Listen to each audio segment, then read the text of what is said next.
A very good afternoon to you tuned in to UBC TV. Welcome you to UBC Lunchtime News. My name is Michael Jordan Lukomwa, coming to you live this Monday, the 21st of November, 2021. In a first story this afternoon, government is set to hold a retreat for chief executive officers in Chankwanzi, with top on the agenda being addressing the cost of doing business. Prime Minister Robin Anabanja says that focus will be more on enhancing industrialization for export promotion as well as employment creation and increased taxes. The retreat, scheduled to take place between the 23rd to the 25th of November 2021, will be graced by President Yoweri Kaguta Museveni as chief guest. Douglas Opio, a board member with the Chief Executive Officers Forum, looks forward to a discussion focused on increased productivity.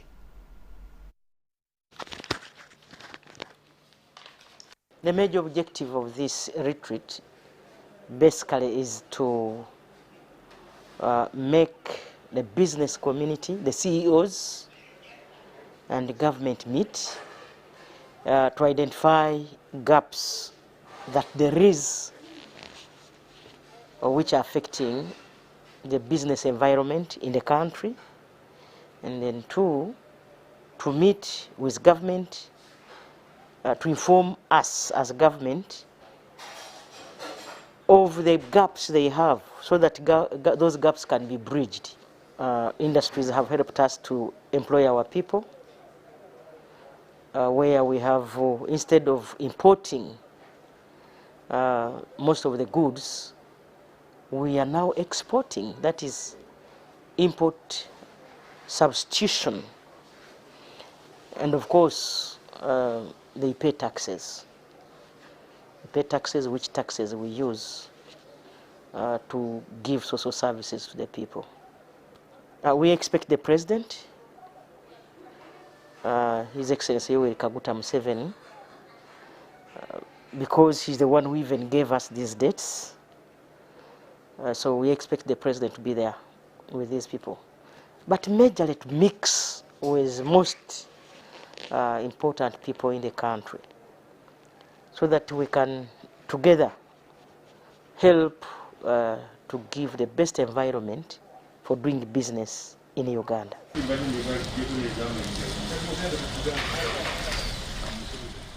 The retreat is being organized under the theme enhancing the collaboration between business and government leaders so as to support the attainment of socio-economic transformation. The government has clearly mapped out development agenda. We have the National Agenda Vision 2040. We also have the National Development Plan 3. Now, this development agenda is meant to be driven by the private sector. So essentially, our development is private sector-led growth. But there has been a weak link between the government and the private sector. So this retreat seeks to address that. How can the government support the private sector to grow? And then on the other side, what is the responsibility of the private sector in terms of driving the national development agenda? So hopefully within the 2 days, we shall work with the CEOs to come up with clear roadmap. How can we, as the private sector, support national development? And then on the other side, how can the government support the private sector to grow? Development partners have called for a joint effort by stakeholders to avert violence against children as the matter has increased at the height of COVID-19. This is a battle that has not spared the refugee communities and their hosts in West Nile's Rhino Camp refugee settlement. Child labor, sexual abuse and brutality against children by parents and guardians are common violence against children children are experiencing in the refugee settlements, as we see in this report. Children continue to face different forms of abuse from different Ugandan communities, many of whom are not known by the law enforcers. Violence against children sometimes fuel teenage pregnancy among girls, early marriages, and force them out of school. Refugee teenagers in West Nile are not an exception to this scenario as they share their experiences. Last year about once we laid bricks, 3 trips, only for school fees. But sometimes we mud houses for people who have money, so that also we shall gain. That's how also we raise ourselves. This thing I have experienced them a lot in my life. During the first COVID-19, I was marrying people's house. If they pay me, I buy with it my basic need. And right now we're at home, we're just idols, doing anything, and we are seeing boys are running after us. There are some other girls who passed through early marriages, and right now they are suffering forced marriages. On Thursday this week, World Vision launched a campaign dubbed It Takes the World to End Violence Against Children, being implemented together with Danish Refugee Council. The Associate Director Advocacy at World Vision, Irene Kagoya, says a collaborative effort will enhance enforcement of the relevant laws for child protection. Child marriage, violence against children in schools, and also child sacrifice. You will appreciate that the things that lead children into child marriage are many. Some of these include exposing children to all forms of violence like child labor. And so we are launching this campaign today to really recommit ourselves and bring other stakeholders on board. That we need to see government coming at the forefront. We need to see faith institutions, cultural institutions, implementing partners. At least 60% of the refugee and host communities around Rhino Camp refugee settlement are allegedly part of the vice fueling various forms of violence against children. And what is alarming is almost 60% of these refugees are children. And that's why you find that the rate of abuse of children is growing each and every day, because the households are not able to meet their basic needs. The households are distressed. The parents, the caregivers, have highly been affected by the food ratio cuts, but also by the COVID situation, which has greatly affected their livelihood. If you moved in the community, you will hardly pass more than 5 households without finding a child being engaged in child labor. The particular concerns we are relating to relate to rise of teenage pregnancies that has been witnessed both nationally in Uganda and also in Rhino Camp. However, we also have increased, the child protection partners here have also increased the awareness within communities to make sure that the children and the parents are being sensitized on child protection policies. Establishment of peace clubs in the settlement is one thing that children are calling upon the office of the Prime Minister and implementing partners to have in the settlement. We know all that we children will have rights. During the COVID-19 period, I know that we have faced many problems. For example, breaking of schools. I'm begging the partners, OPM, at least to bring more activities in the side of girls so that it can keep them busy. The assistant camp commandant at Rhino Camp Settlement, Nicholas Tayebwa, says taking good care of children shapes future generational responsibilities in Uganda and beyond. Some of them don't feel they think that maybe they have the importance in this world. The entire world in a few years to come is looking at these young people. We should make sure that we take care of them. For us, prepare for the future, we need these young children. Joseph Odama, reporting for UBC News. Ministry of Water and Environment, through Environmental Alert, are enticing local communities to vacate wetlands and enabling catchment areas to regenerate. This project is to allow communities start earning reasonably from fruits than degrading and destroying the environment and wetlands for survival. The Ministry of Water and Environment, through Environmental Alert, with support from the Green Climate Fund, has rolled out a program aimed at influencing communities to plant indigenous trees to act as their source of income other than encroaching on the wetlands. As a ministry, we found out that the degradation which affects our wetlands actually comes from up. So we had to come up with these interventions. And the target is to have that we have our communities leave the wetlands, because the rate of wetland degradation have been reported to be high, and we thought that because people go into wetlands for their livelihood improvements, we thought that giving them alternatives, they would leave the wetlands. That's why we are giving them fruit trees and other trees which can earn them a living apart from depending on a wetland alone. Riveries, which currently acts as the only source of water for most districts in the Ankole sub-region, has since shrunk following continuous encroachment on its catchment areas. However, once encroachers vacate wetlands and invest in fruit growing, the wetlands are expected to regenerate. For example, someone might be degrading the wetland. For example, is just planting there maybe like sweet potatoes, which cannot even feed like 20 people.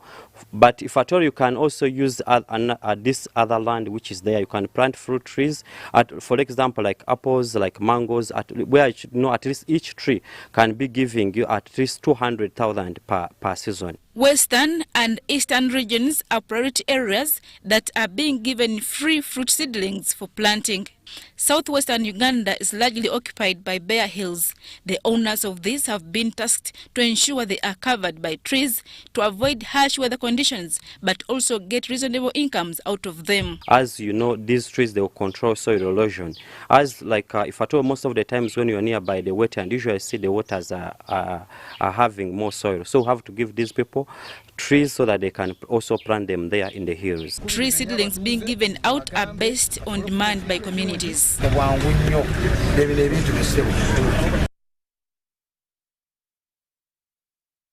UBC Lunchtime News. Let's take a very short break. Return with business news. Thank you so much for watching.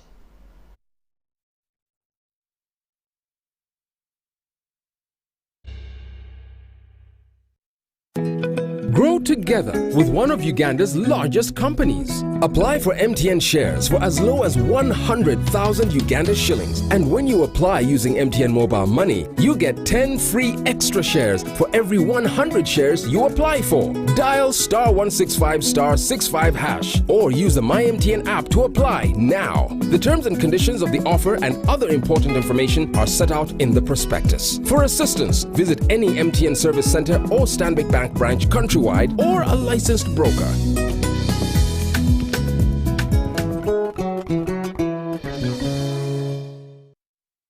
It's the festive season and we love it. And that means it's time to celebrate with GoTV. Come with me. So get your GoCoder and GoTV value for 25,000 shillings to watch with the whole family. And if you're feeling extra festive, upgrade to our best package yet, GoTV Super. Something to look forward to. Download the My GoTV app for more information. Super. We all deserve a super festive season. And with GoTV, there's every reason to love it.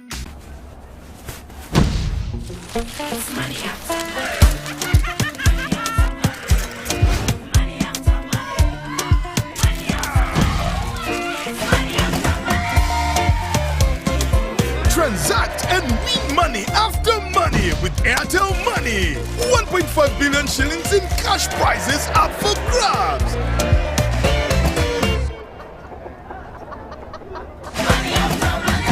The more you transact, the higher your chances of winning. Airtel Money. Instant, secure, borderless.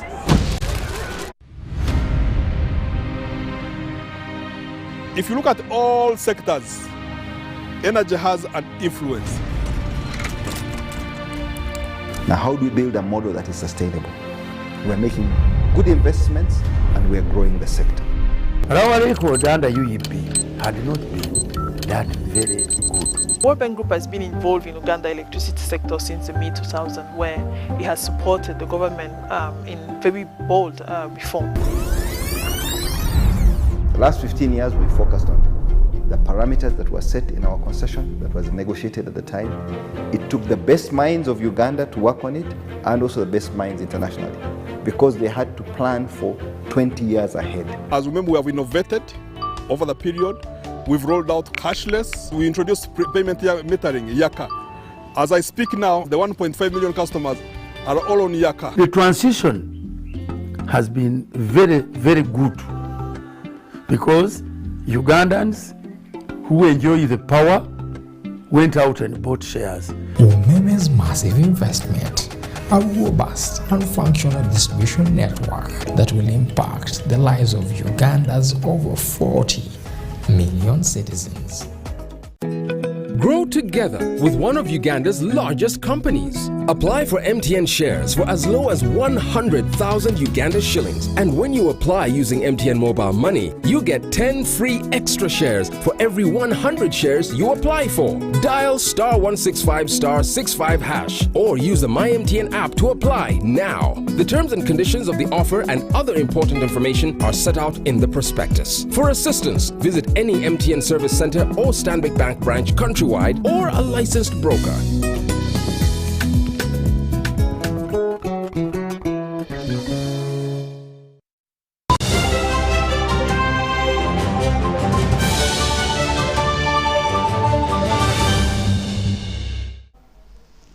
Thank you so much for watching and welcome back from the break. It's UBC Lunchtime News.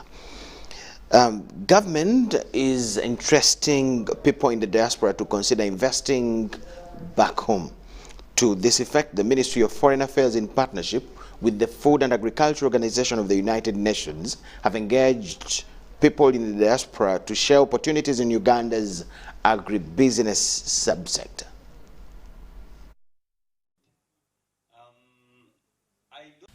Government is in advanced stages of developing Uganda diaspora policy that will work as a coordination mechanism to address issues of the people in the diaspora.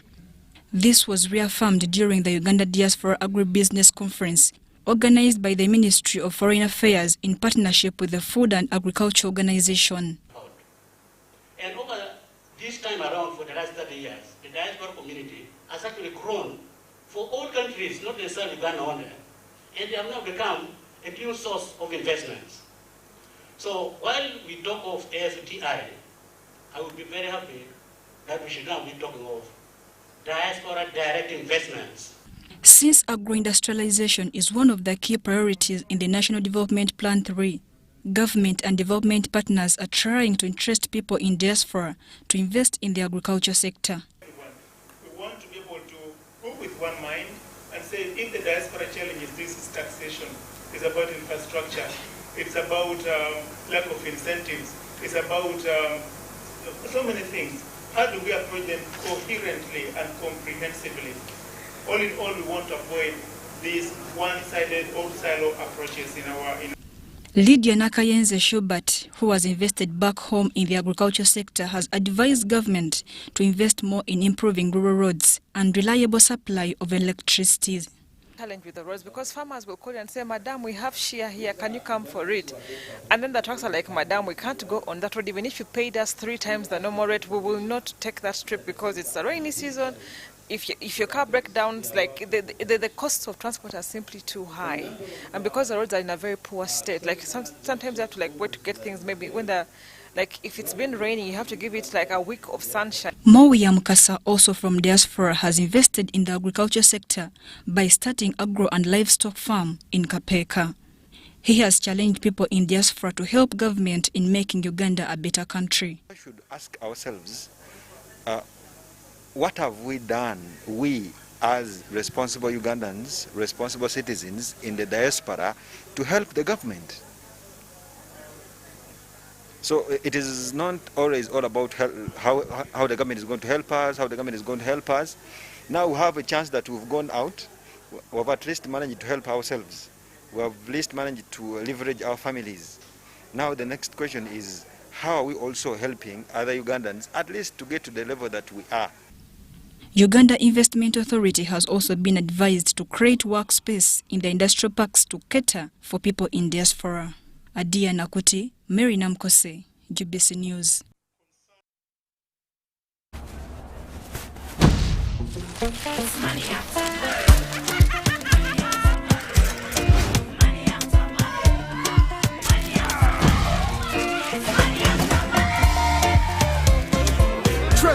and win money after money with Airtel Money. 1.5 billion shillings in cash prizes up for grabs.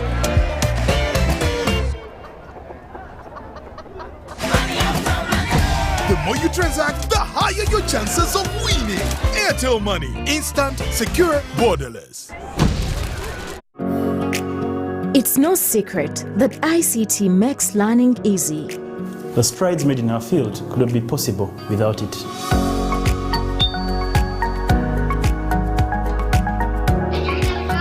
And now we can watch our favorite show.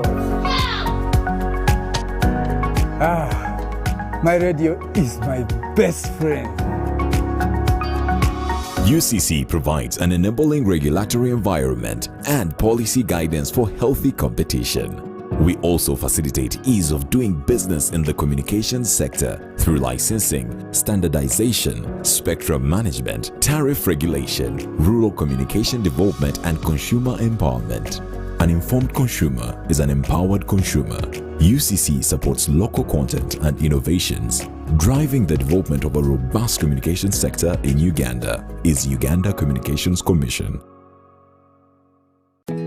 Grow together with one of Uganda's largest companies. Apply for MTN shares for as low as 100,000 Uganda shillings. And when you apply using MTN Mobile Money, you get 10 free extra shares for every 100 shares you apply for. Dial *165*65# or use the MyMTN app to apply now. The terms and conditions of the offer and other important information are set out in the prospectus. For assistance, visit any MTN service center or Stanbic Bank branch countrywide or a licensed broker.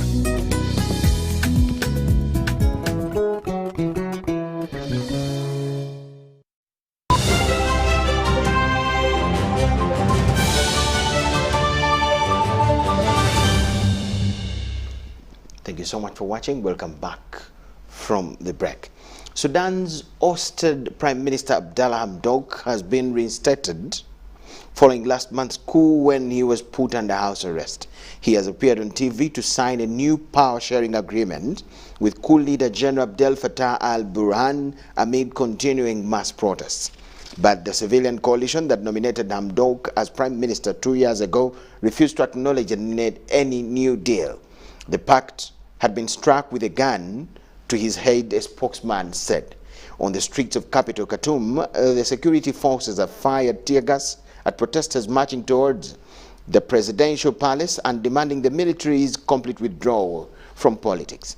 Since the 25th of October, when the military declared a state of emergency and dissolved the civilian leadership, at least 40 people died in mass protests against the coup. Under the agreement, the reinstated Prime Minister will lead a cabinet of technocrats until elections will be held. But it is unclear how much power the new civilian government will have, as it will be subject to military oversight.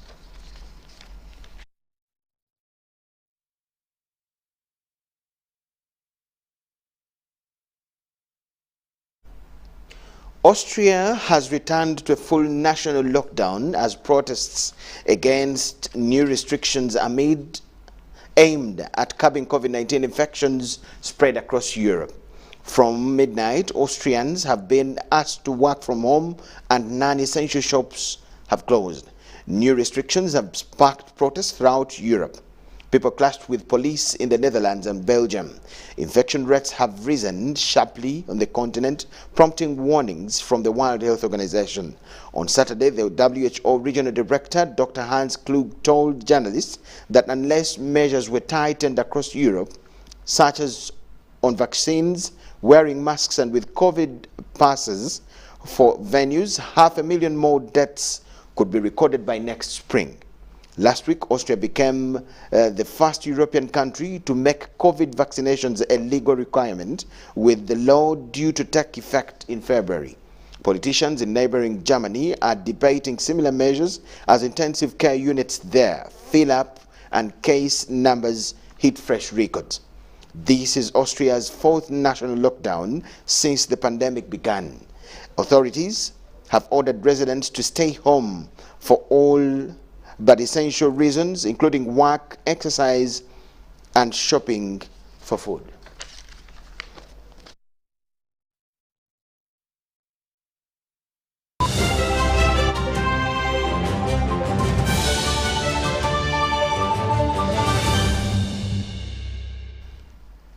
In the world of sport, entries for next weekend's Ginger Rally, that has been dubbed the Sexy Speed Rally, have closed